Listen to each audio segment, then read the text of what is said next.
This is Coach DeMarco with another Get Better Basketball Live. Today, my guest is Coach Ben Murphy, who's going to share with us some of his favorite transition defense small-sided games.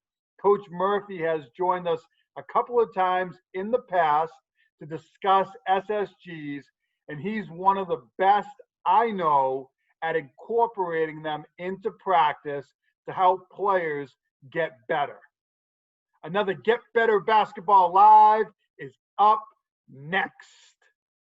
Hi, everyone. Coach DeMarco here with Ben Murphy. Coach Murphy has shared with us a couple times before on small-sided games that he likes to use with his team. Excited to have him back with us again tonight to talk SSGs again. How's it going tonight, Coach? Very good. Quite warm up in Maine, which is a rare thing these days. But it's felt like 98 today, which I think happens like once a year. But yeah, it's going well. Besides that, it's funny because we talked before. I think the weather was a little bit chillier outside, and now we're kind of getting into the summer months. Obviously, a little bit nicer.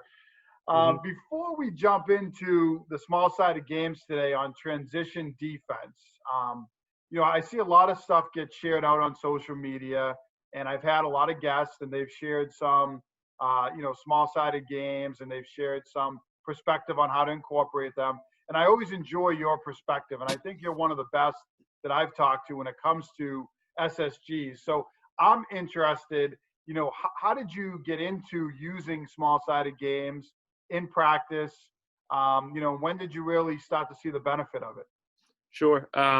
There's a couple coaches I want to mention first off, and some people, if they're active on social media, will know them and maybe not. So I stumbled onto a Kirby Shep lecture in basketball in Manitoba, and it was called Teach 'Em How to Play the Game. And it was about an hour long, and I watched that thing probably 5 times. I took notes. I rewatched it to make sure I was getting everything out of it. And I was like, man, this just seems like a better way to do things. It was like striking to me. I can't tell you why exactly. I watched it and I said, man, I feel like that probably would work better than what we're currently doing, which is, a lot of 5EO, a lot of on air, a lot of drills. And it just made more sense to me to look at it that way. And so I really started taking a critical look at what I was doing and just making small adjustments. I didn't dive into it head first. I still did some things, the ways I was doing before, kind of teaching the same ways, but then working that stuff in when I felt the need to. But as I progressed, I got a lot more into it. And as you know, there's tons of information out there. And so I started gobbling up as much information as I could. The more I looked at stuff, the more I liked it. I read a lot of stuff from Brian McCormick, and big on small-sided games and kind of teaching concepts that way. And also John Leonzo, who's shares a lot on social media. I think those 3 guys really have dedicated seem to have dedicated themselves on social media to that type of teaching, and it really just clicked with me. And so, and I actually been reached out and talked to all of those coaches, which is a crazy thing about the internet, is those are some high level guys, and they've all responded back to me with great answers about adjusting games and coming up with different ways to score things, stuff like that. So those 3 guys were really helpful, and that was probably 3 or 4 years ago. And then now I'm full in on it. Like if you come to one of our practices, there's probably about a 90% chance you'll see a small-sided game happening. And if it's not that, then we're going to probably be shooting. It's like, the odds are pretty good on both of those, that one of those 2 things is going to be happening. So yeah, that's the background. Those are great coaches to follow on social media. Coach Shep has actually chimed into the Get Better Basketball chat a couple of times, and it was really cool to have him share out, because I know that he's an inspiration for a lot of coaches, especially when it comes to small-sided games. And thinking about a games-based approach, I see a lot of stuff on finishing and the half court, the full court, a lot of half-court based games with read and react offense and defense, but not a lot out there on the transition game, and in particular, transition defense. So I'm really excited today, and I know coaches will be too, because we're going to talk transition defense. So I'm curious, as we get into this, where did you pick up these, games or SSGs? however you want to refer to it. But where did you pick these up? One of them came from I used to be in good contact with a lot of coaches that run the Grinnell system. And I looked at that and actually dabbled in that for 1 year. I didn't quite stick with it, which is what they say happens a lot. But anyway, I looked at that and saw the defensive value of it as well. So that one's called Continuous Get Back. And I like that one just for a million different reasons. And the other one is called, we stole the name from the Patriots. We call it Do Your Job, because there was a few years back, we really weren't. Like, nobody was really doing anything. We weren't really crashing. We weren't really getting back. We were all kind of just huddled in no man's land, and nobody was really getting the job done on the boards, really on either side. So, and we weren't very good. So we needed to get a lot better at that. And so we made a game called Do Your Job, where everybody was either labeled a crash guy or a get back guy. And that's what you were not only in that game, but that's what you were like permanently. Like when you went into a game or when we watched film, you know, we want to see you every shot. You got to be doing what you're supposed to do, doing your job. And most kids around Maine are Patriots fans. And so they got the reference point. So yeah, that one we kind of finagled on our own and worked in some offensive concepts to it too. So yeah, a little bit of an original there. There's a few of those, but I think it's original. I haven't seen anybody else do it. As a Patriots fan, I love the, do your job and everything about, Yep. Sort of that phrase. And, it's great that you're incorporating these transition games into practice. I've heard sort of some coaches go with you're a crash player and you're a get back player. Actually came up recently in one of the chats. So I like that concept. It's something that I didn't do as a coach, but I've heard some coaches using that concept. And it sounds like this is going to be a great way to teach it. Yeah. So what game or what SSG are we going to jump into first here? Sure. So, Coach, this one is called Get Back Continuous. So the drill starts. As you can see, we got two teams. We get one team kind of lining up over here in the bottom left-hand corner, and a bunch of guys in the opposite corner. And keep in mind, I coached middle school in this past year, and there was 24 kids in the gym, so you can imagine the noise level. And so the drill starts with two guys attacking on offense. We wanted our wings to run to the corner, so you can see him doing that, and then the point guard's just dribbling, up the slot. So the way it works is this: the first two guys on defense here, the defenders 1 and 2, the first guy in line can take off immediately when the ball is advanced. The second guy has to take off once the ball crosses half. So it's a 2-on-1 until the second defender gets back, and then they play from there. We can put a shot. We usually like to put a shot clock on it because we don't want them, running a screen away motion offense when they get down there. We want them to get it up and score, and then it just kind of flows back that same way. Those guys get the rebound and go, and then your defensive players are sprinting from this line on, as you can see in this next graphic over here. So the team in black or whatever is hustling back, and the second guy can only go once the ball hits half court.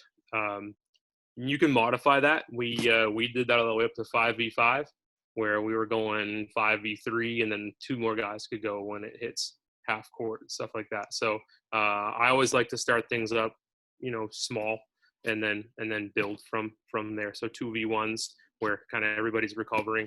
Was how we started it with our middle school kids, and we built it up. We typically with them did it 4v4 because I got a lot of kids moving in a very short amount of time.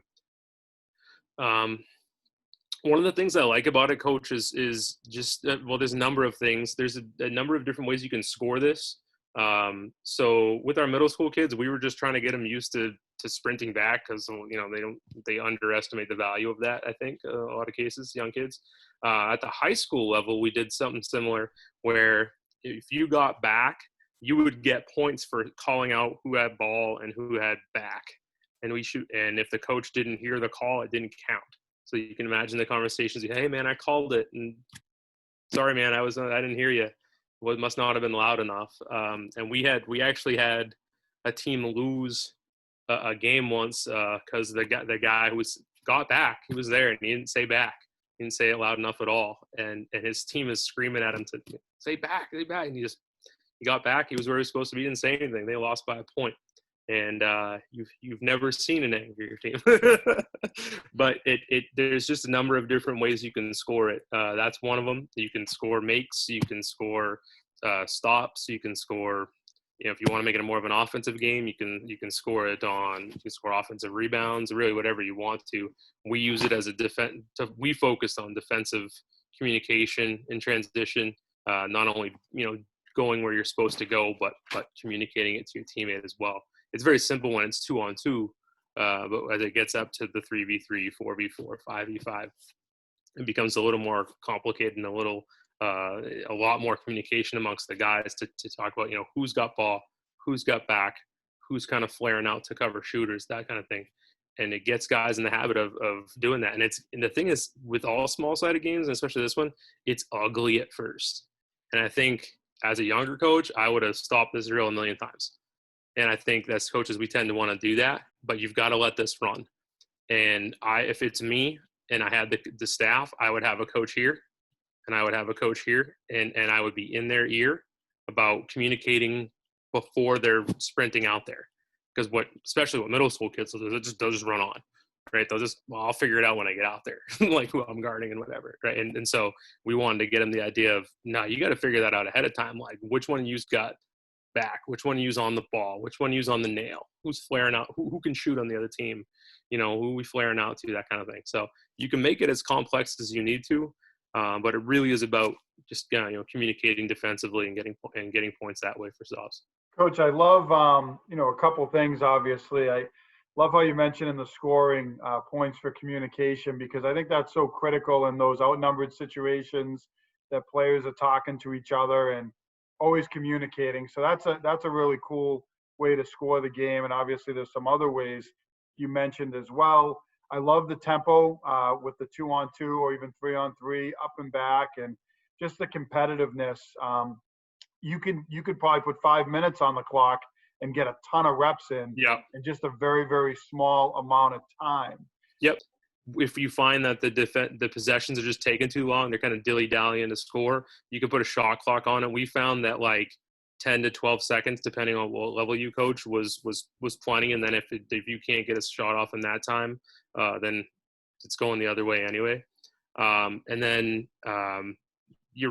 we usually would do this 2 rounds. We would go 4 to 5 minutes, and then kind of pause and talk about kind of, okay, what's going well, what's not going well. And that could be offensively or defensively.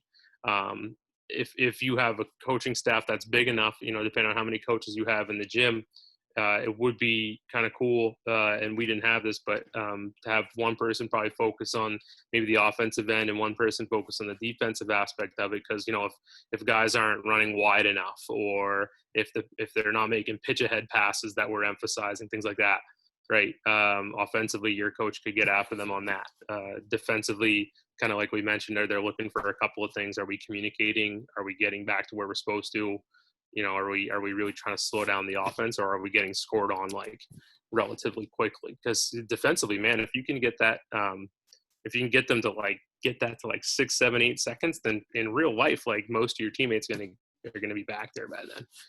Your job is just to kind of hold down the fort, and guys would think that they've got to get stops, and it's really just got to slow it up. So you could give up a bucket. We actually don't really score about whether they give up a bucket or not, but we do like them to see how you got to be able to slow it down and jam them up so that in a game, if there was actually 3 more guys coming back, that they would have time to get back and help you out. So I love obviously the 2-on-2, 3-on-3, as I mentioned, that kind of rapid fire. When you go to a 5-on-5 model of this drill, which obviously I can see the value, it starts 5-on-3, those other 2 players are coming on. Is it and the other team comes back 5-on-5 and you reset the drill? Or how would you recommend coaches coordinate that? So I don't have a 5v5 version of it drawn up, but if you can kind of imagine, so if these 3 guys take off, players 4 and 5 would join them. As soon as they have an offensive rebound, we're heading back the other way. Everybody's got their lanes to run, maybe a rim runner, maybe some corner runners. And then these 5 guys would be waiting to play defense here.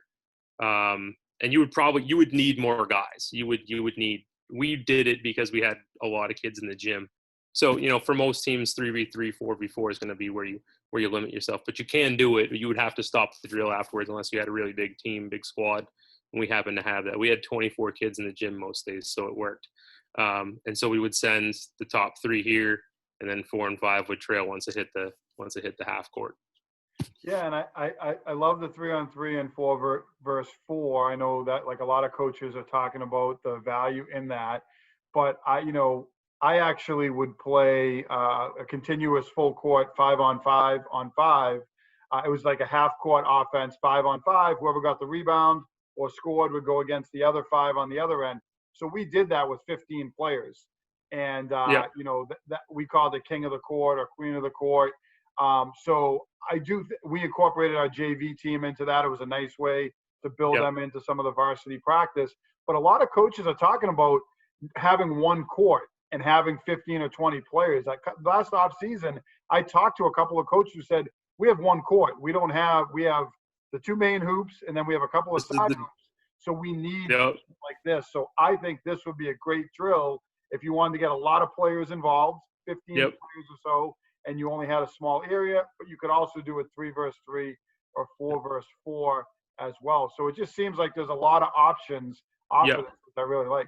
Yeah, if you got a lot of kids in the gym, man, this is the drill. Our guys like this. It's definitely a way to kind of get them going up and down. Nobody sits for very long. Even we had 24, and it was nobody sat for very long or waited for very long. At most, you're waiting for once up and back, and you're going for the most part. Can make it really, really competitive and have a winning team at the end, and you can do that even with less players. So, people will have middle school or junior varsity teams that have a lot of numbers, which has come up, and that's a good thing if you have to keep 15 kids. And this might be a good drill that you could do, but you could also do it with your core varsity group too. So many options off of it.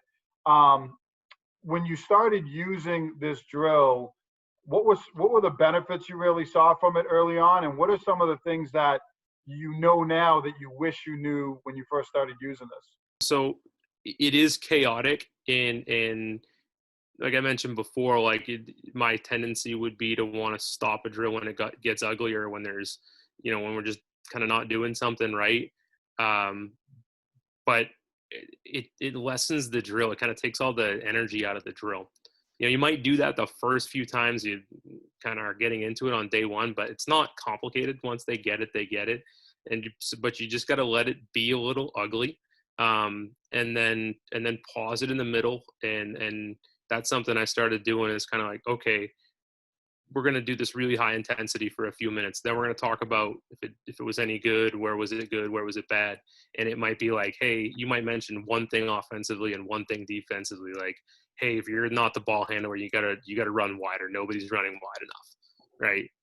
Or you might say defensively, we're doing a great job of calling back, but nobody's picking up the ball early enough, right? And so we got to pick up the ball early or something like that. So like one little thing, and then that's all you're looking for in the next 5 minutes. Because if you try to look at everything, then you don't see anything, right? So if you're just looking for a couple simple things, are our wings offensively sprinting to the corner? Are we pitching to the head? Stuff like that. And then on the defensive end, are we not only doing what we're supposed to do, but communicating it to our teammates? That's really all that we're looking for out of this drill. Really like the idea of focusing in on those key areas. You make a great point in that sometimes you try to look at so many different things in a specific drill, and you miss, some of the really focused areas that you want to look at. So it might be nice to, these are 2 things on defense, these are 2 things on offense. And I think that's a really, really good approach. And you kind of alluded to a little bit like players doing their job, which brings me to the next games-based transition defense component that you use with your team, which was do your job. So I would love to learn more about that. All right, Coach. So next one here, we call do your job. This one is probably one of the only ones that I kind of finagled myself or tried to do myself, and didn't really steal it from anybody that I know of, or at least didn't do it intentionally. So if there's a coach out there that does the same thing, it is coincidence. So we had a team that was kind of getting themselves stuck in no man's land. They weren't quite crashing. They weren't quite getting back. And consequently, that led to some bad results. So what we started to do one year was designate guys as get back guys or crash guys. We tried other ways of doing it. We tried, ones and twos get back, and 3, 4, 5s crash, and guys would forget their number, or one guy, sometimes is a 2 and now he's playing the 3, and so he doesn't remember to do it. So we just said, look, this is your gig on, on rebounding here on offense. You're either getting a get back guy or a crash guy, and that worked a little bit better for us. And so that was your job, which kind of spawned this drill here. And so guys, I just want to, before I explain the drill, guys were get back or crash guys in this drill, in games, and it almost never ever changed, because what we did is we looked at what guys normally do. There's just some guys that go get it, and there's some guys that don't. And so if your natural inclination was, I'm not going to go muddy it up and get scrap to get that rebound, then get back. Right. And so we're just going to do kind of what we think is necessary. And I don't think we changed anybody's role throughout the year. So that made it nice and consistent and easy to watch on film to see if guys are doing what they're supposed to do. Because after a while, I didn't have to ask. I was, okay, I know this guy's a get back guy, and he's crashing, or he's doing nothing, right? Even worse, right? So it made it really easy on film to be like, hey, what's your role? I'm a get back guy, coach. Well, then why are you here? I didn't get back, coach. All right, cool. Moving along, right? So it made it very, very easy to analyze film that way, because we had a team we were getting beaten transition a lot. But when we got in the half court, we were decent. And so that was our emphasis, like middle of the year. Dude, if we can just get back and just start playing some half court defense, we'll be okay. But geez, we're giving up scores before we can even breathe. So anyway, this drill came out of here. It's a 4VO to start out with. Yes, I know it's no defense. It's on air to start out with, but it's very quick. So what happens is you drive and you can kick to anybody. Well, I'll usually throw the ball to any one of these guys, and they'll drive and kick. And so as I scroll down here on the fourth guy to touch it, so the last of these 4 guys to touch it, he's got to get a shot up. He just shoots it, right? So hopefully he's in rhythm. He catches, he shoots. That's kind of when the game gets fun, when the game gets going here, because that's when we find out if guys are doing their jobs. Because on this shot, as you can see here, players 2 and 3 are get back guys, and they're sprinting back. We have another couple of guys waiting to attack them. So a 2 and a 3 down here on the baseline, waiting with a new ball. Like one of them would have a ball ready to roll, and they're taking off on the shot. So as soon as 3 releases it, 2 is see you later, right? And 3 is right there flying with them. And so you can't be late, or else you're going to give up. It's going to end up being a 2-on-0 or a 2-on-1, pretty uncontested. So if you were late, you were toast. And so we sprinted these guys on right away. And they ended up playing a 2-on-2 game down here. But that's not kind of the most of it. So the guys that were left over, they weren't done. Their job is to crash. And so they crashed against each other. And so they would have to make contact, go get it, and try to finish. No dribbles. I think we might have been 1 dribble, but ideally you want to just kind of get a rip and a score. And so you want to simulate an offensive rebound with defensive pressure on you. So whoever got the rebound was the offensive rebounder, and try to get a putback. So what you have is kind of a 1v1 on one end of the court, with your crash guys, and a 2v2 on the back end of it with your get back guys.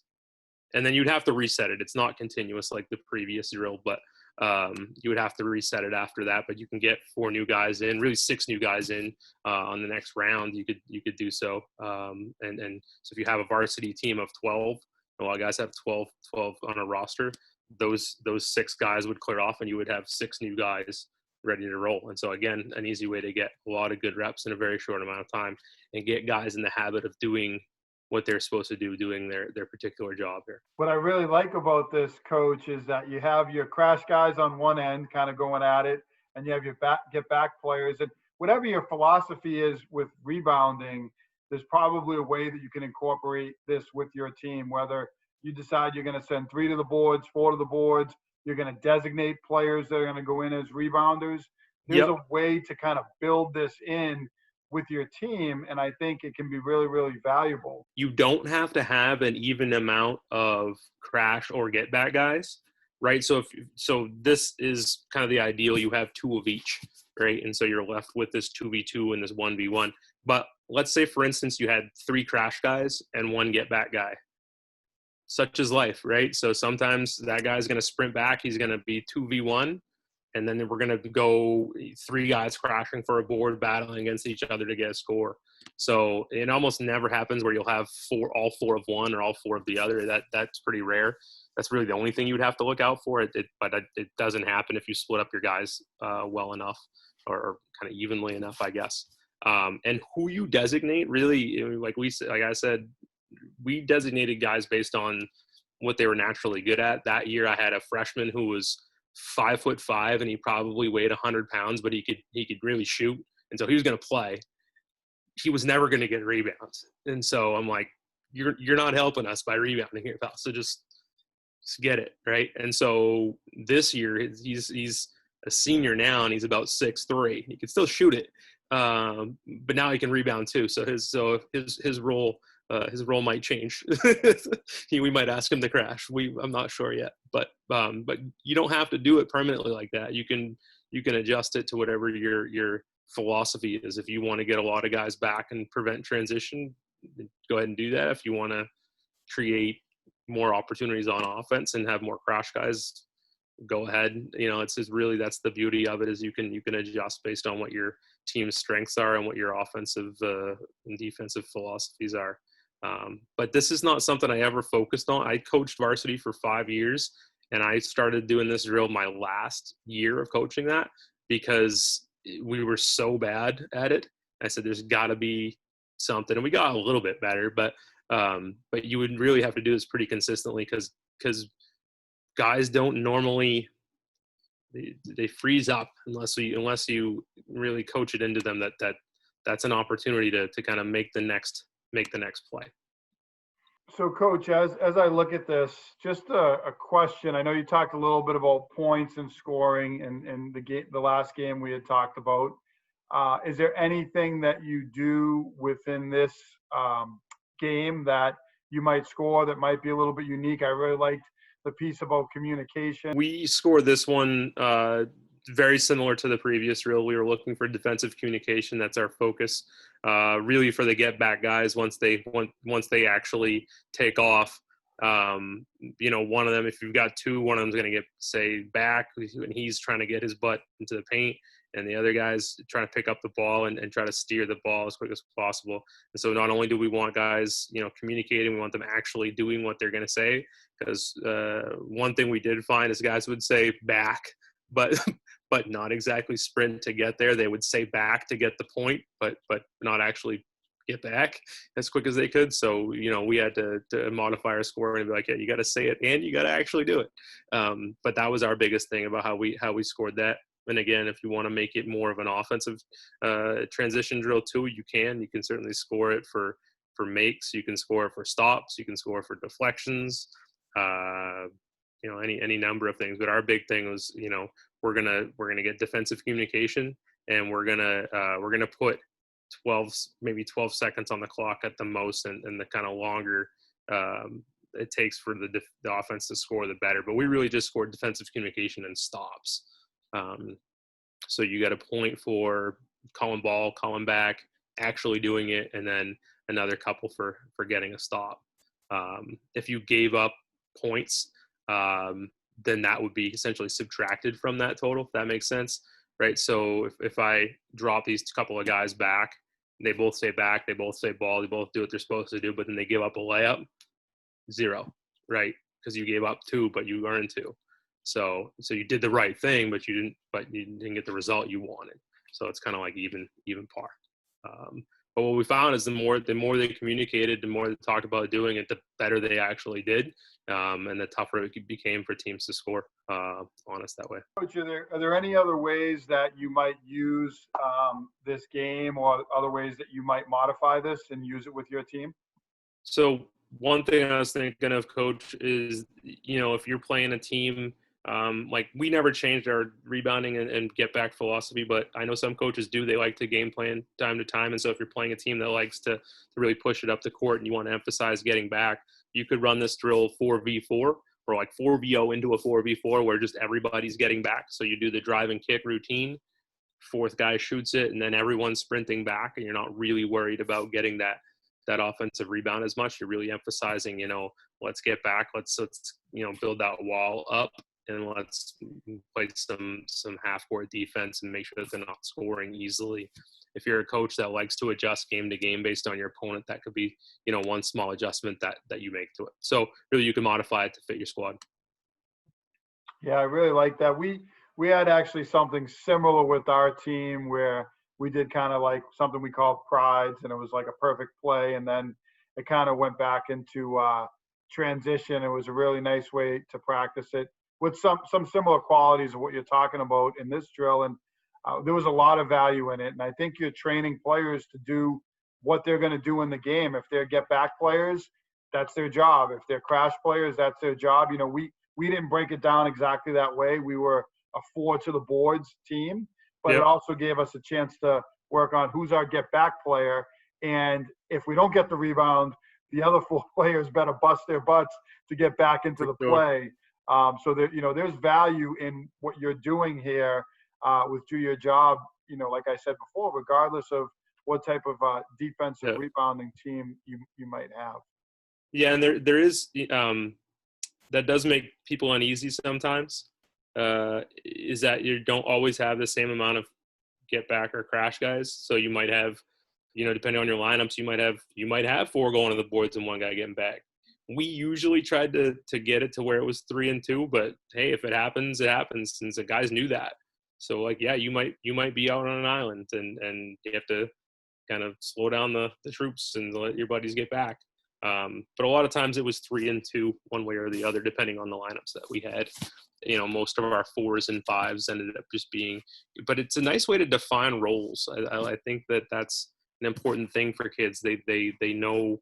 It simplifies it to me, and it's very easy to kind of keep track of if kids are doing what they're supposed to do. But it also gives kids a role. Man, that's my job. I got I help the team by getting on the glass and trying to get extra possessions, or that type of thing. So as we transition, I love both of those games that you use, and so much value in them. And talking about something like transition defense, where as I mentioned before, it has not come up a lot from coaches, whether it's them posting on social media. It tends to be very, half court finishing, 3 versus 3. And, there's some element of defense, but really not transition defense involved. So really like these for that focus. And I can see how you can use this at different levels, all the way up through the college level, but really even down to the youth level, which is another reason I really like them.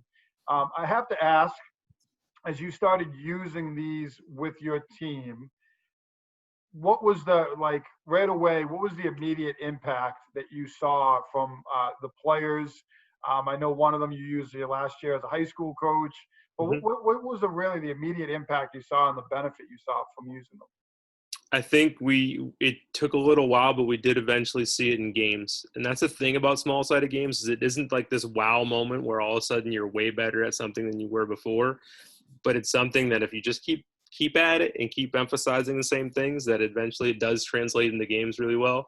And I can remember distinctly, our communication on defensively got better.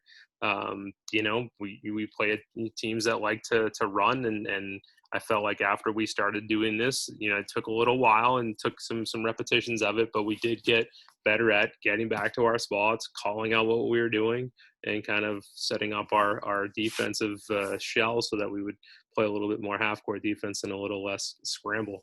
As I look at both of those games that you use with your team, I have to ask, is there anything else that you do to advance them? I'm thinking about specifically, I want to start that question over, so I'm going to start over.